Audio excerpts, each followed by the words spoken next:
जय श्री कृष्णा। कैसे हैं आप लोग फ्रेंड। आज की चर्चा बेहद महत्वपूर्ण होने जा रही है। आज हम चर्चा करने जा रहे हैं आपके धर्म त्रिकोण की, क्योंकि धर्म त्रिकोण बेहद महत्वपूर्ण हो जाता है। देखिए, धर्म त्रिकोण में आपके कौन कौन से भाव आते हैं, क्योंकि धर्म त्रिकोण के दो दो ग्रह और तीसरा ग्रह धर्म त्रिकोण में बैठा हुआ है। तीनों ही ग्रह ये वक्री अवस्था में है। तीन ग्रहों का वक्री एक त्रिकोण में बैठना किस तरीके से आपको प्रभावित करने जा रहा है, आपके जीवन में यह त्रिकोण क्या लाभ लेकर आने वाला है, क्योंकि इस त्रिकोण का महत्वपूर्ण संबंध जो होता है वो आपके घर परिवार से होता है।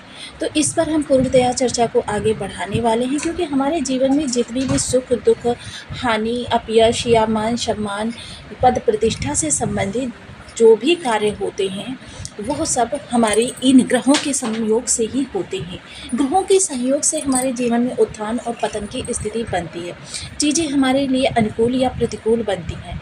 तो आज हम इसी त्रिकोण के, क्योंकि यह आपका जो धर्म त्रिकोण है, इस त्रिकोण के तीन ग्रह वक्री होने जा रहे हैं। और सबसे महत्वपूर्ण इसमें क्या है कि इसमें आपका जो है घर भी आता है, परिवार आता है, कुटुंब आता है, यानी कि आपका सुख भाव।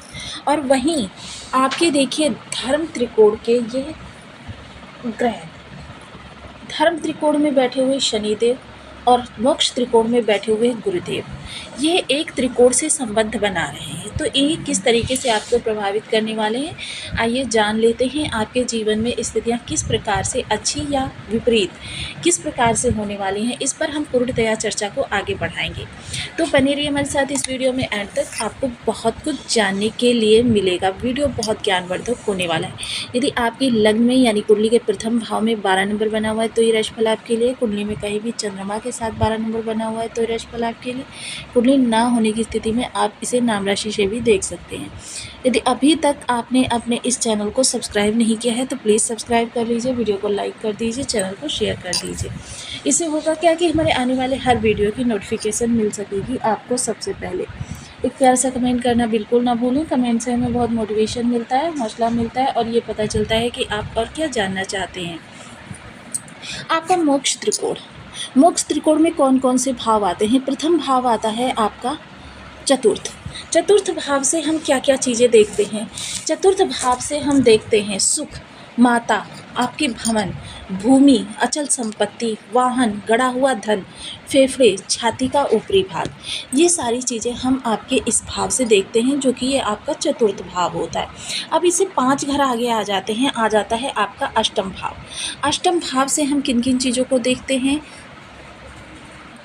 अष्टम भाव से हमारे आयु, जीवन, मृत्यु, आकस्मिक दुर्घटना, धन लाभ, अचानक धन लाभ, अचानक परिवर्तन, असाध्य रोग, दुर्घटना और साथ ही साथ आपके जीवन से संबंधित जितने भी नेगेटिव इफ़ेक्ट्स होते हैं वो सभी कुछ हम इस भाव से देखते हैं। आपके जीवन में जितनी भी बाधाएं परेशानियां आती हैं मोस्टली इसी भाव के कारण आती है। अब इस भाव से 5 घर आगे जब जाते हैं तो आ जाता है हमारा द्वादश भाव। अब द्वादश भाव से हम किन किन चीज़ों को देखते हैं।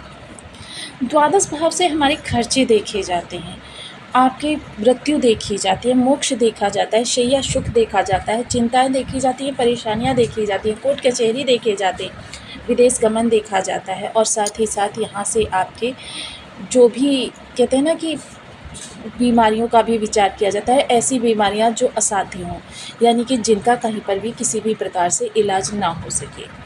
तो ये तीनों ही भाव आपके सुख से संबंधित होते हैं, क्योंकि देखिए दुर्घटना, परेशानियां या फिर ये चीज़ें भी आपके सुख को प्रभावित करती हैं और साथ ही साथ यहाँ से संबंधित कोई कार्य हो जाए ये भी सीधे आपके सुख को प्रभावित करती है। और यहाँ पर राशि कौन सी बनी हुई है, शनिदेव महाराज की, जो कि आपके इस समय मोक्ष त्रिकोण में आकर बैठे हुए हैं। अब मोक्ष त्रिकोण में क्योंकि गुरु भी वक्री हो रहे हैं, मोक्ष त्रिकोण का स्वामी जो है यानी लग्नपति आपका जो है वो वक्री अवस्था में जा रहा है, जिसके कारण से चीज़ें काफ़ी हद तक बदलती हुई दिखाई देंगी। क्योंकि जब भी ग्रह कोई वक्री होता है तो उसकी चाल जो होती है एकदम से विपरीत हो जाती है, यानी जिस अवस्था में वो चल रहा होगा सेम उसके उल्टा चलना चालू कर देगा। जैसे आप स्वयं अपने कदम पे कदम चलते रखते हुए जो आपके कदम के निशान बने हुए हैं उन पे चलते हुए पीछे की ओर चलने लग जाए। ये स्थिति होती है ग्रह की, यानी उसके प्रभाव भी थोड़े से परिवर्तित हो जाते हैं। तो यहाँ पर राशिपति का, क्योंकि शनि का राशिपति वक्री अवस्था में जा रहा है और राहु का राशिपति भी वक्री अवस्था में जा रहा है, ऐसी स्थिति में आपके लिए प्रभाव देखिए बहुत उच्च निकल कर आ रहे हैं, बहुत ज़्यादा उच्च। अब ऐसी स्थिति में इस ग्रह का स्वामी यहाँ बैठा हुआ है वो वक्री अवस्था में, और इस ग्रह का स्वामी यहाँ पर बैठा हुआ है वो भी वक्री अवस्था में। ये जो आपके तीनों ही ग्रह वक्री अवस्था में एक सीध से बैठे हुए हैं, ये आपके जीवन को बहुत उच्चता से प्रभावित करने जा रहे हैं। लेकिन यहाँ पर एक लेकिन शब्द भी जुड़ा हुआ है कि देखिए ये स्थितियाँ दोनों ही प्रकार की बनाएंगे। कोई भी ग्रह जो होता है पूर्णतः शुभ या अशुभ नहीं होता है। कुछ हमारे बर्थ चार्ट के अनुसार, कुछ हमारे कर्मों के अनुसार हमारे लिए चीज़ें अच्छी या बुरी देने का कार्य करता है।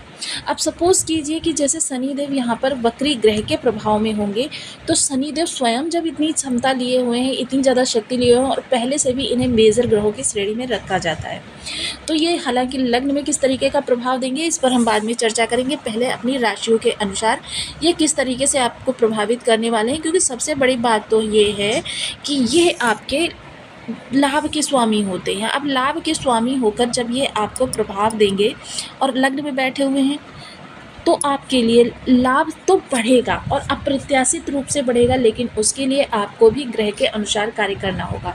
सबसे पहले आपको ये सुनिश्चित करना होगा कि आपका जो भी कर्म है वो आपके दशम भाव के अकॉर्डिंगली हो रहा हो, और दूसरा शनि से उसका किसी प्रकार से संबंध बन रहा हो। तीसरा गुरु का समावेश हो, यानी सदाचार भी आप पालन करते हैं तो भी बहुत उत्तम बात, क्योंकि सदाचार बेहद महत्वपूर्ण हो जाता है। दोनों ही ग्रह जो है न्याय करता है, दंडाधिकारी हैं, और व्यक्ति का जो है परख उसके कर्मों के द्वारा करते हैं।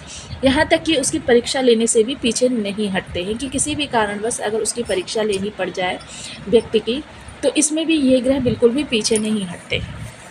अब ये परिस्थिति कुछ इस प्रकार से बन रही है कि आपके कर्म और कर्म के द्वारा किए गए कार्य, ये सारी चीज़ें आपको बहुत महत्वपूर्ण तरीके से प्रभावित करते हुए दिखाई देंगे। इस समय नीति का उल्लंघन करने वाले लोग, जो भी नियम के अनुसार धर्मानुसार कार्य ना करते हों, ऐसे लोगों को बहुत बड़ा इस समय आघात लग सकता है, क्योंकि इस समय कोई भी ग्रह अपने कर्म से बिल्कुल भी पीछे नहीं हटेगा। क्योंकि देखिए जब मार्गीय अवस्था होती है समस्त ग्रहों की, तो क्या होता है कि आपके लिए एक बार जो प्रभाव होते हैं वो छोटे निकल कर आते हैं। जैसे कि मान लीजिए कि किसी प्रकार के आपके कष्ट के हानि के योग बने हुए हैं, तो जैसे 150 रुपये का हानि हो जाती है। लेकिन इस समय पर जैसे आकर आपके लाभ के जिस तरीके से योग इस बर्थ चार्ट में दिखाई दे रहे हैं, अगर आपके 100 रुपये का योग निकलकर मार्गीय अवस्था में आता है, तो इस समय आपका लाखों का लाभ निकलकर वक्री अवस्था में आएगा। लेकिन उसके लिए सबसे पहले आपको संयम सदाचार का पालन करना होगा, नीति के अनुसार सारे कार्य करने होंगे। नीति विरोध कोई कार्य आप करेंगे तो फिर आपके लिए यह स्थितियां बहुत ही विपरीत जाने वाली हैं, क्योंकि जहां गुरुदेव न्याय के कारक होते हैं, सदाचार का पालन करने वाले होते हैं, न्यायमूर्ति होते हैं, लेकिन गुरु की सदाचारिता यह भी होती है कि वो एक बार को आपको माफ़ भी कर देते हैं। किंतु शनिदेव दंड देने के विधान के सबसे बड़े स्वामी हैं। ये देव दानव गंधर्व किन्नर यहाँ तक कि त्रिदेवों को भी नहीं छोड़ते हैं। ऐसी स्थिति में यदि इनसे बड़ा स्वयं को समझना, तो ये एक तरीके से सरासर मूर्खता होगी। इस समय राहु, क्योंकि राहु इस समय काफ़ी विचलित हो रहे हैं, क्योंकि राहु को गुरु या शनि कहीं से भी किसी भी प्रकार से छूट नहीं दे रहे हैं आपको परेशान करने के लिए। यानी इस समय पर अगर आप परेशान हो रहे हैं तो वो किसी अन्य ग्रह के कारण, क्योंकि राहु इस समय पर गुरु और शनि दोनों के ही प्रभाव में है, जिसकी वजह से आपके लिए राहु कोई भी निगेटिव कार्य नहीं कर सकते। हालांकि देखिए राहु भी बहुत मेजर ग्रह हैं, लेकिन इनको मेजर ग्रह के अपने प्रभाव में लेने के लिए दोनों ही ग्रह वक्री अवस्था में हैं। यह आपके लिए बहुत ही विशेष चर्चा हो रही है। राहु यहाँ पर इतना कर सकते हैं कि आपको प्रेरित कर सकते हैं शॉर्टकट के लिए, व्यसन के लिए, क्योंकि ये दोनों ही चीज़ें नीति विरोध है और राहु इस चीज़ में बिल्कुल माहिर है कि आपको नीति विरोध अगर आपने कोई भी कार्य किया वहीं से राहु एक्टिव हो जाएंगे और शनि और गुरु के दंड आपके लिए प्रारंभ हो जाएंगे। इसलिए जितना संभव हो सके इस समय सदाचार का पालन करें, न्यायोचित कर्म करें, जिसके कारण से आपकी स्थितियों में और ज़्यादा सुधार संभव हो सके। चीज़ें आपके लिए अनपेक्षित रूप से बहुत अच्छी होती हुई दिखाई दे रही है, लेकिन यहाँ पर बिल्कुल ये ध्यान रखिएगा कि जो चीज़ें आपके लिए अच्छी कर रहा है वही अगर थोड़ा सा भी दुष्प्रभाव उसे कहीं से भी प्राप्त हुआ तो चीज़ों को उतनी ही ज़्यादा बुरी भी कर देगा। अब लाभ के लिए आपकी स्थितियाँ बहुत अच्छी हुई हैं और यहाँ पर वक्री ग्रह का प्रभाव है, तो इनकम के अगर आप सोर्स अपने बढ़ाना चाहते हैं, यह समय या कहूँ मैं इससे उत्तम समय आने वाले 10 सालों में भी नहीं आपके आने वाला, तो यह समय आपके लिए बहुत ही उपयुक्त रहेगा। आपको लाभ इस दौरान बढ़ाने के लिए प्रयास करना चाहिए। किसी भी स्थिति में अगर आपके जो अपयश के कारण बने हुए थे, वह अपयश का अगर आपको हानि दे रहे हैं, तो फिर समझ लीजिए कि इस समय पर आपको उस यश को उसी यश में बदलने के लिए भी कार्य करना चाहिए। आपके जितने भी भाई बंधु हैं, उनसे रिलेशन आपको बहुत अच्छे रखने चाहिए। बड़े भाई बहन आपके इस दौरान काफ़ी ज़्यादा इस समय पर आपकी मदद करते हुए भी दिखाई देंगे, सपोर्ट भी करते हुए दिखाई देंगे। आपको लाभ के सोर्स बढ़ते हुए दिखाई देंगे। इच्छाओं की पूर्ति आपकी इस समय पर 80% तक होती रहेगी। अब देखिए, कोई भी ग्रह हो, एक तो देखिए आपको उस प्रभाव देने के पीछे उसका आपका बर्थ चार्ट कार्य करता है कि बर्थ चार्ट में ग्रह की स्थिति किस प्रकार से। दूसरा कार्य क्या करता है, आपका आचार विचार व्यवहार। लग्नगत शनिदेव बैठे हुए हैं, आचार विचार व्यवहार आपके थोड़े से कठोर हैं, लेकिन अगर कहीं ये कठोरता के साथ साथ उद्दंडता में भी तब्दील हो गया तो फिर स्थितियां आपकी विपरीत हो जाएंगी। आप कठोरता और उद्दंडता के बीच की छोटी सी पतली सी रेखा को पार मत कीजिएगा।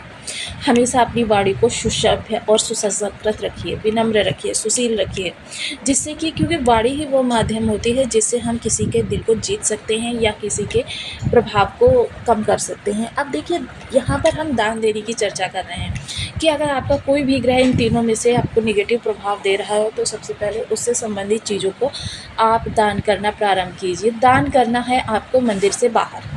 ये दान आपको धर्म स्थान में नहीं करना है, क्योंकि धर्म स्थान में किया हुआ दान उस ग्रह के बल को बढ़ाता है और निगेटिव अवस्था में ग्रह है तो उसके निगेटिव बल में ही बढ़ावा होगा। आप जल प्रवाह, अगर आप जल प्रवाह के बारे में जानते हैं तो देखिए, संबंधित चीज़ को आपको जल प्रवाह करना इसका बहुत अच्छा साधन रहता है। जल प्रवाह भी 2 प्रकार से करिएगा कि देखिए, एक तो जल प्रवाह जो होता है वो आपके ग्रह